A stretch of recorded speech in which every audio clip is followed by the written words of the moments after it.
Welcome to the deep dive. We take those big, dense policy documents, slice through the jargon, and really get to what matters. Today, we're digging into something pretty significant. The Kenya AI Strategy 2025-2030.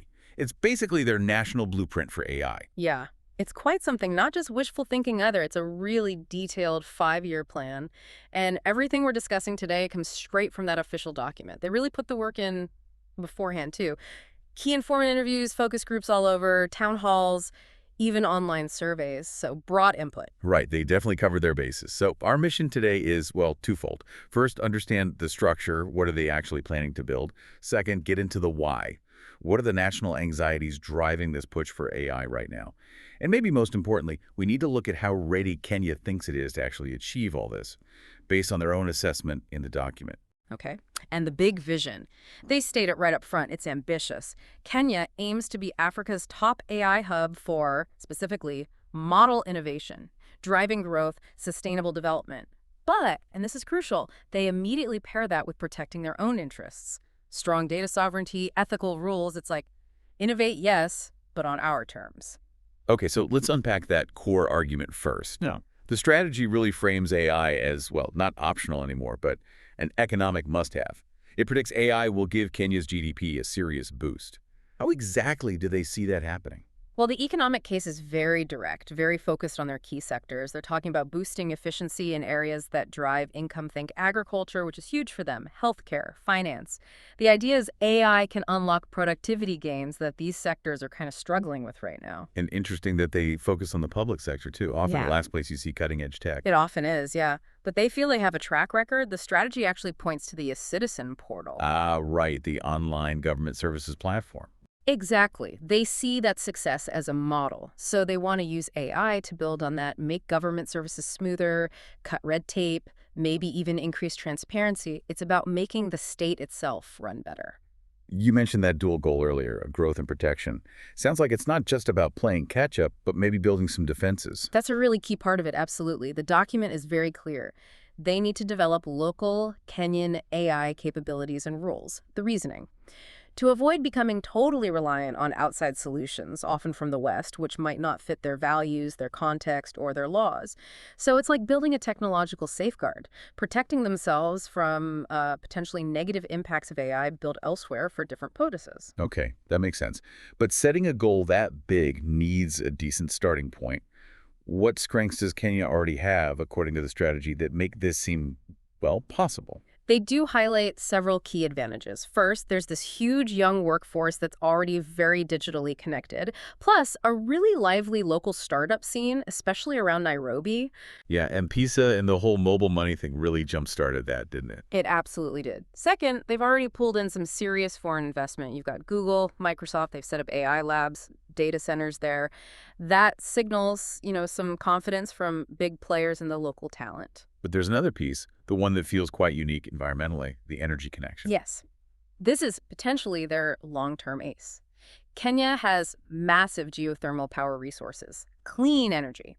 And the strategy explicitly links this geothermal capacity to powering sustainable digital infrastructure. We're talking green data centers.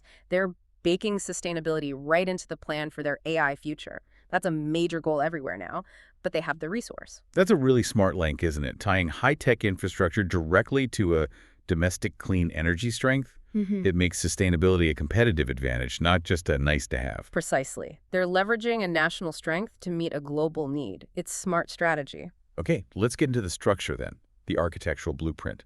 What are the main pillars holding this strategy up? Right, so they've built it around 3 core pillars, and these are supported by 4 cross-cutting enablers, which we'll get to.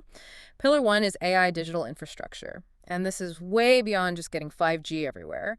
It's about accessible, affordable cloud services, yes, but also establishing high-performance computing clusters, HPC. HPC clusters. Okay, so that's like the supercomputing power needed for really heavy-duty AI model training. Is that a big step up for them? Oh, it's a massive leap.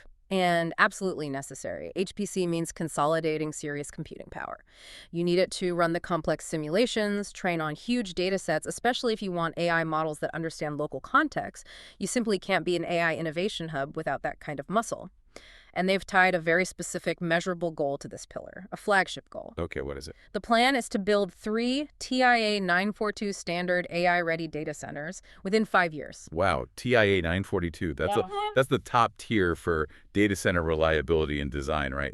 That's a serious physical infrastructure commitment. Very serious. It shows they understand the need for world-class compute capacity on the ground. Okay, pillar 2 is data. We always hear data is the new oil. Given their focus on local relevance, what's the priority here? It's really 2 key things, security and relevance. They know they need a solid data governance framework, clear rules, and secure ways to actually share data when appropriate. Why? To enable the creation of AI models that are genuinely relevant to Kenya. That means investing quite a bit in collecting, cleaning, and organizing diverse data sets that actually reflect Kenya's population, its languages, its situations. If the AI is going to solve Kenyan problems, it needs Kenyan data. Simple as that. Makes sense. And the third pillar, AI R&D and innovation. Right. This is the core of that innovation hub ambition. It's the push to develop their own cutting-edge, localized AI models and solutions. It's about supporting the whole chain, research, development, innovation, and then actually commercializing these things. The big goal here is shifting Kenya from just being a consumer of AI made elsewhere to being a strong regional producer, maybe even exporter, of its own specialized AI. Got it. So infrastructure, data, and R&D are the pillars. What about those foundational enablers you mentioned? Yeah, these 4 cut across everything. First is governance. This means setting up legal and regulatory frameworks that are agile, dynamic, able to keep up for ethical use, for accountability. Second, talent development. This is huge. Promoting AI literacy everywhere, from schools up. Integrating AI into education curricula. Integrating AI starting from schools? That sounds incredibly ambitious. Does the strategy talk about how they'll actually train the teachers and get the resources for that? It does acknowledge the need for significant investment there, yeah. Curriculum changes, teacher training programs. The document is pretty clear that the current education pipeline isn't sufficient for their AI goals. So this enabler is really about a fundamental shift in education, not just adding a few optional tech classes. It's national reskilling. Okay. What are the other 2 enablers? Third is investments. Pretty straightforward, boosting funding from both the government and attracting more private capital. And the fourth one really ties back to that protection aspect we discussed. It's ethics, equity, and inclusion. Making sure AI development is inclusive, respects human rights, and crucially aligns with Kenyan national values. And this isn't just box ticking. They explicitly talk about embedding Afrocentric perspectives, values, even indigenous knowledge into the AI systems they build. Wow. Embedding Afrocentric values. That's quite a statement. Okay, so that's the grand plan. But like any big strategy, it needs to face reality. The document, to its credit, seems pretty upfront about the fears driving this, the concerns they heard during those consultations. What were the biggest anxieties people raised? They flagged 4 major domestic concerns that really shaped the strategy. Number 1 is labor disruptions. There's a significant fear, especially for the youth, that AI automation will wipe out jobs in big sectors like manufacturing, services, even agriculture. That feels very real, doesn't it? When you have a young population and many jobs are in those potentially automatable service roles. Exactly. That's top of mind. The second big fear is around data sovereignty and privacy. And this goes beyond just worrying about data breaches. It's a deeper anxiety about data misuse, about who has access, and specifically this concept of data colonialism. Data colonialism. That's a powerful phrase. It is. It reflects a real concern about large global tech companies potentially extracting data value from Kenya without sufficient local benefit or control, sort of repeating old patterns in a new digital way. So the strategy is partly a defense against that, protecting data as a national resource, ensuring value stays local. That's definitely a strong undercurrent, protecting their digital future, you could say. The third major worry is the digital divide, the fear that AI's benefits will only reach a small, educated, urban elite, that it could actually worsen the existing inequalities between cities and rural areas or between different social groups. Yeah, ensuring AI doesn't just benefit Nairobi. Right. And the fourth concern links back directly to that ethics enabler. It's ethical AI. Specifically, feels about bias baked into algorithms, potential discrimination against certain groups, and the risk of AI being used for unwanted surveillance. Okay, so those are the big public fears they're trying to manage. Yeah. But what about their internal assessment? What does the strategy say are the actual limitations, the gaps Kenya faces right now in trying to achieve this? The document is quite candid about the gaps. Four main ones stand out in their own readiness check. First, a major AI skills gap. They state there's a critical shortage of high-level AI experts, the people who can actually design, build, train, and maintain these complex, locally relevant models. And low enrollment in STEM fields just makes this problem worse. Hold on, they flag a severe AI skills gap. But Pillar 1 is building 3 world-class TIA 942 data centers in 5 years.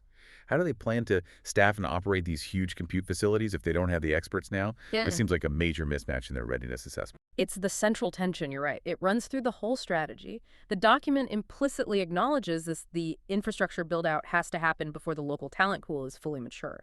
Yeah. This means, initially at least, relying on international expertise, which they plan to transition away from quickly through that big talent development push.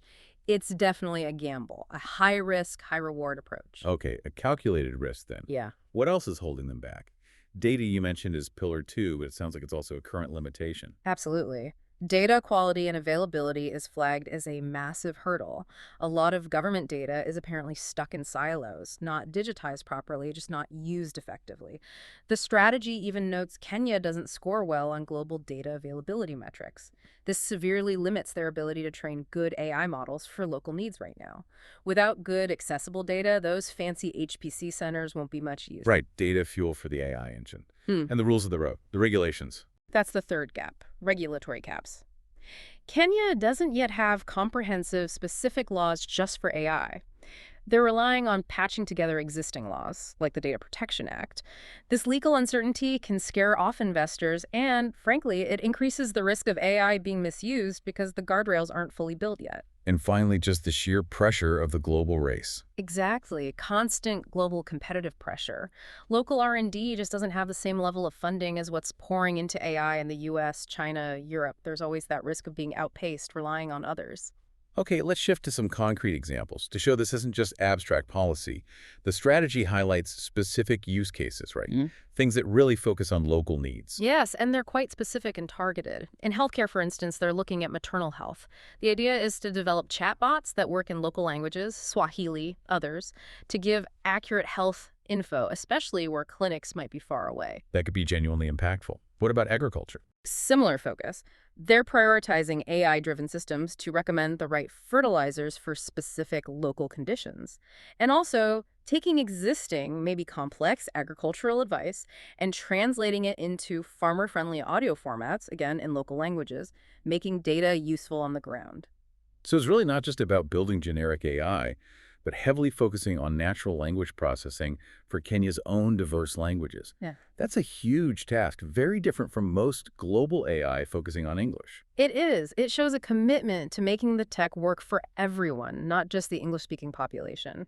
And their approach to implementation, especially governance, reflects that local-first idea too. How are they tackling those regulatory gaps you mentioned earlier? Building the plane while flying it. Kinda, yeah. They're leaning towards agile methods, specifically using regulatory sandboxes. This means regulators create a controlled space where companies can test new AI tech under lighter temporary rules, learn what works, what the risks are, before setting permanent laws in stone. It allows innovation without throwing caution completely to the wind. Smart. And looping back to their big advantage, the green energy, how does that factor into implementation? It's mandated. The strategy is explicit about infrastructure sustainability. Leveraging geothermal and other green sources for AI data centers isn't optional, it's a core objective. They want to ensure this AI push minimizes environmental harm. It's built in. Okay, so stepping back, looking at the whole picture, this strategy feels like Kenya trying to define what digital leadership looks like from the global south. It's trying to strike this incredibly difficult balance, isn't it? Pushing hard for innovation and economic growth, Yeah, really pushing the tech frontier. while at the same time building these strong guardrails against the risks, job losses, that data colonialism, fear, ethical problems. It really is a high-wire act, trying to build massive tech capacity very quickly, but doing it in a way that protects or even strengthens their social fabric and cultural identity. It's ambitious. So the strategy clearly wants Kenya to be a regional powerhouse in AI R&D, making its own models. But it also explicitly wants to move away from just using external solutions. It's all about this local-first approach, embedding Kenyan values using Kenyan talent. So the question maybe for you listening is this: how challenging is it really for a nation to stick to that local-first, value-driven path, while simultaneously building these world-class data centers and trying to compete in a global tech race that's incredibly expensive and dominated by massive foreign players. It's the core challenge. What kind of leadership model does this uniquely Kenyan approach, aiming for both speed and deep ethical consideration, actually set for the rest of Africa? Definitely something to keep an eye on as this 5-year plan unfolds.